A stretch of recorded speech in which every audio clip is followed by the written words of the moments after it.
হত্যা চেষ্টা মামলায় অভিনেতা সিদ্দিককে 10 দিনের রিমান্ডে নিল পুলিশ। বন্ধুরা, ভিডিওটি না টেনে শেষ পর্যন্ত দেখতে থাকুন। আর একটি বিশেষ অনুরোধ, দয়া করে আমাদের চ্যানেলটিকে সাবস্ক্রাইব করে পাশের বেল আইকনটিতে ক্লিক দিয়ে রাখুন, যাতে সব ধরনের আপডেট খবর সবার আগে আপনি পেয়ে যান। বৈষম্য বিরোধী ছাত্র আন্দোলন কেন্দ্রিক রাজধানীর গুলশানে ভ্যান চালক জব্বার আলী হাওলাদারকে হত্যা চেষ্টা মামলায় অভিনেতা সিদ্দিকুর রহমান সিদ্দিককে 10 দিনের রিমান্ডে নিয়েছে পুলিশ। বুধবার মামলার তদন্ত কর্মকর্তা গুলশান থানার উপপরিদর্শক আব্দুস সালাম এই আবেদন করেন। এ বিষয়ে ঢাকার চিফ মেট্রোপলিটন ম্যাজিস্ট্রেট আদালতে শুনানি হবে। এর আগে মঙ্গলবার বিকেলে বেইলি রোড দিয়ে যাওয়ার সময় কিছু যুবক সিদ্দিককে আটক করে। পরে তাকে রমনা থানা গুলশান থানায় হস্তান্তর করা হয়। এ সময় সিদ্দিকের গায়ের পরনের কাপড় ছিঁড়ে ফেলা হয়। সিদ্দিককে মারধর করে থানায় নিয়ে যাওয়ার একাধিক ভিডিও ইতোমধ্যে সোশ্যাল মিডিয়ায় ব্যাপক ভাইরাল।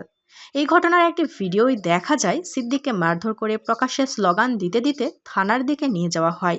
পরে থানার ভেতরে নিয়ে গেলে পুলিশ বাহিরে আসে। এরপর পুলিশের হাতে তাকে তুলে দেওয়া হয়। এ সময় তারা আওয়ামী লীগের দোসর উল্লেখ করে নানান স্লোগান দিতে থাকে। অভিনেতা সিদ্দিককে রমনা থানায় নেওয়া হয়েছে বলে গণমাধ্যমকে নিশ্চিত করেছে থানাটির এসআই জালাল উদ্দিন। তিনি বলেন, ঘণ্টা খানেক আগে সিদ্দিককে থানায় নিয়ে আসা হয়। তিনি বর্তমানে রমনা থানাতেই আছেন। তবে সিদ্দিককে কোন মামলায় গ্রেপ্তার বা আটক করা হয়েছে তা তখনও পর্যন্ত জানা যায়নি।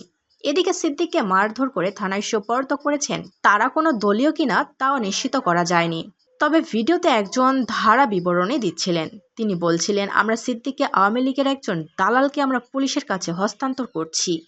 উল্লেখ্য, সিদ্দিক অভিনয়ের পাশাপাশি আওয়ামী লীগ সরকারের আমলে একাধিকবার ঢাকা, গুলশান ও টাঙ্গাইলের মধুপুর আসন থেকে মনোনয়ন চেয়েছিলেন। বলা চলে পুরোপুরি আওয়ামী লীগ ছিলেন অভিনেতা সিদ্দিক এবং জুলাই আগস্টে ছাত্র হত্যায় জড়িত ছিলেন সিদ্দিক।